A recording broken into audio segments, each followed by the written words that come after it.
à tous et bienvenue dans 10 minutes pour comprendre. Alors, le monde en 2035, c'est le sujet de notre émission, mais c'est surtout le titre, le nom d'un rapport de la CIA qui est actuellement entre les mains de Donald Trump. Alors, quelles sont les informations qu'il contient? Eh bien, pour en parler aujourd'hui, nous sommes avec François Durper. Bonjour François. Bonjour Hélène. Alors, vous êtes professeur à l'université, vous êtes également historien, et nous, on a vraiment envie de savoir quelles sont les informations qu'il contient, mais surtout, est-ce qu'on peut vraiment prédire l'avenir comme ça? Alors, c'est en tout cas ce qu'essaye de faire la CIA, puisque en fait, c'est le National Intelligence Council qui est en fait l'agence de veille au sein de la CIA qui essaye de prévoir les 20 prochaines années. Ils sont quand même prudents, hein, c'est 2035.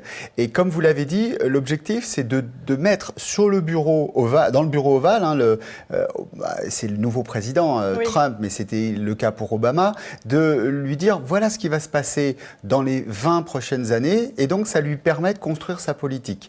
Alors évidemment, c'est intéressant pour tous les dirigeants économiques, tous les dirigeants politiques, d'avoir ce point de vue de la CIA, qui est quand même un point de vue très argumenté. C'est 400 pages, mais tous les citoyens peuvent y avoir accès. Il y a un PDF, je vous le dis, c'est très facile. Vous faites Global Trends 2035, donc sur n'importe quel moteur de recherche, vous tombez sur le Global Trends 2035. Vous pouvez le télécharger et c'est gratuit. Vous regardez le monde en 2035. Alors attention, c'est un point de vue américain, c'est l'agence de renseignement américaine. Donc ça concerne le monde entier, mais c'est quand même un point de vue américain, il faut le savoir. D'accord. Alors, est-ce qu'on pourrait le résumer? Parce que je pense que vous comme moi, on va peut-être pas lire les 400 pages. Qu'est-ce qu'il y a en fait Oui, je les ai lus. Moi, j'ai été obligé de me coltiner les 400 pages. Très bien. Alors, d'abord, il y a quatre grandes tendances. Hein. Le rapport dit, bon, on va avoir dans les 20 prochaines années, d'abord, une première tendance qui est l'émancipation des individus. Qu'est-ce que ça veut dire? Ça veut dire qu'il y a des progrès de l'éducation, il y a une diminution de la pauvreté, il y a une augmentation des technologies. Tout ça, une bonne nouvelle. Oui, c'est une bonne nouvelle et ça amène l'individu à être plus autonome et ces progrès de l'individu, alors c'est pas que une bonne nouvelle. C'est-à-dire que, je vous donne un exemple, la cyberattaque. Un seul individu peut hacker presque un État entier ou une entreprise entière. Donc ça veut dire que l'individu a plus de pouvoir qu'avant. Deuxième tendance, c'est la question de la dispersion de la puissance. Les gendarmes du monde, c'est terminé, dit la CIA. Alors les gendarmes du monde au XVe siècle, c'était les Portugais et les Espagnols. Les gendarmes du monde au XVIIIe siècle, c'était nous la France. 19e siècle, c'était, je vous rappelle, l'Empire anglais et le 20e siècle, c'était le siècle américain. Ce rapport dit qu'il n'y aura pas de puissance capable de gouverner l'ensemble de la planète. Les États-Unis, bon, ils seront toujours là, mais ça ne sera pas la plus grande puissance. La plus grande puissance économique, dit le rapport, ça sera la Chine. Le déplacement de la puissance, ça sera l'Asie. Ça va passer de l'Europe, États-Unis, Amérique du Nord plutôt, vers l'Asie, mais pas une puissance pour diriger l'ensemble de la planète. D'accord, mais justement là, on parle du monde, la population mondiale, est-ce qu'elle va continuer d'exploser? Qu'est-ce qui va se passer? Oui, alors la population mondiale, c'est l'objet des deux dernières tendances. Comme le dit le rapport, il y aura une stabilisation de la population mondiale. On a pensé une explosion de la population mondiale, mais c'est pas ce qui va se produire. Enfin, plutôt, après l'explosion, il y a une stabilisation. Autour, dit le rapport, 2035, de 8 à 9 milliards d'habitants. Et donc, c'est beaucoup, mais c'est maîtrisé. C'est-à-dire qu'on ne va pas... on pensait il y a quelques années que ça pourrait peut-être aller jusqu'à 14 milliards, 15 milliards. Donc là, 8 à 9 milliards, dit le rapport. Et donc, on peut peut-être faire une photographie de la population mondiale autour de 2035.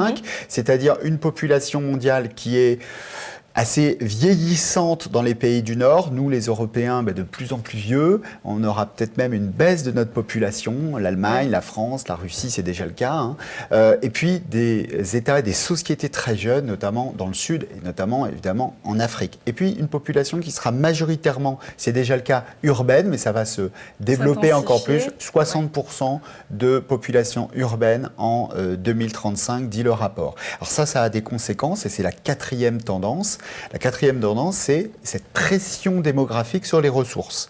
Sur les ressources, et trois principales ressources, en nourriture, augmentation de 35% de la demande en nourriture, en eau, en eau, 40% d'augmentation sur la pression sur l'eau et 50% sur les énergies. Besoin de plus en plus d'énergie. 50%. Donc pression sur nourriture, eau, énergie, pression sur les ressources. Donc évidemment, conséquences écologiques, peut-être le sujet majeur, ce sont les conséquences écologiques de cette pression démographique. Il sera temps de s'en inquiéter. Oui. Quels sont les principaux changements auxquels nous, qu'on va voir apparaître? Alors, le rapport, c'est là où c'est un petit peu peut-être décevant, mais ce qu'il faut bien comprendre, c'est que le rapport ne dit pas ce qui va se passer, il dit plutôt ce qu'il faut regarder. Donc il y a une série de 6 questions, mais c'est aussi intéressant parce que ça permet de réfléchir aux évolutions et pas de se dire, bon, c'est sûr que ça va, heureusement d'ailleurs que ça ne va pas se passer, on est humain capable de changer le destin. Donc les 6 questions. La première question, c'est quel sera le sort de la croissance économique mondiale? Est-ce qu'il va y avoir une nouvelle croissance, une croissance qui va se ralentir, diminuer, tout ça, et c'est la première question, la croissance. La deuxième question, c'est la place des États. Est-ce que ces États, les États-nations qu'on connaît, vont être capables de s'adapter assez vite aux évolutions et aux changements dont on parle? Troisième question, ces changements vont-ils provoquer plus ou moins de conflits? C'est le mot de conflit. Exactement, et c'est des conflits entre les États et c'est des conflits à l'intérieur des États. Quatrième question qui est liée au conflit, c'est est-ce que les instabilités locales, régionales, on pense évidemment au Moyen-Orient, mais le rapport, alors on connaît, nous, la situation au Moyen-Orient, en Europe ou en Amérique du Nord, mais il y a aussi la situation en Asie du Sud, qui est peut-être un peu moins dans l'actualité, mais qui est aussi préoccupante. Est-ce que ces situations régionales, ces instabilités régionales vont provoquer des instabilités internationales, de la guerre locale à la guerre mondiale, en quelque sorte? Cinquième question, c'est l'impact des nouvelles technologies. Et ça, il y a de formidables chapitres dans le rapport sur les technologies et en particulier, est-ce que ça va créer des emplois?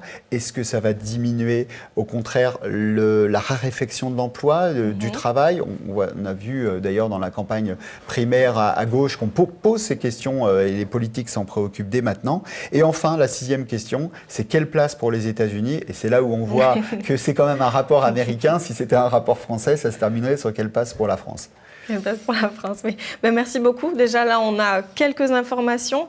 Bien sûr, on va devoir le traiter la prochaine fois. Donc, je vous donne rendez-vous la semaine prochaine. Et à ce moment-là, on parlera des différents scénarios qui sont... 4 scénarios possibles ou 4 scénarios possibles. C'est peut-être le plus intéressant, mais il fallait quand même déjà un petit peu voir comment il posait les choses dans ce rapport pour ensuite voir les 4 scénarios du monde de 2035. Là, on a hâte en tout cas de savoir quels sont les scénarios qui sont expliqués dans ce rapport. Donc, je vous donne rendez-vous la semaine prochaine. Si vous voulez réagir par rapport à cette émission, n'hésitez pas. Le hashtag, c'est 10MPC.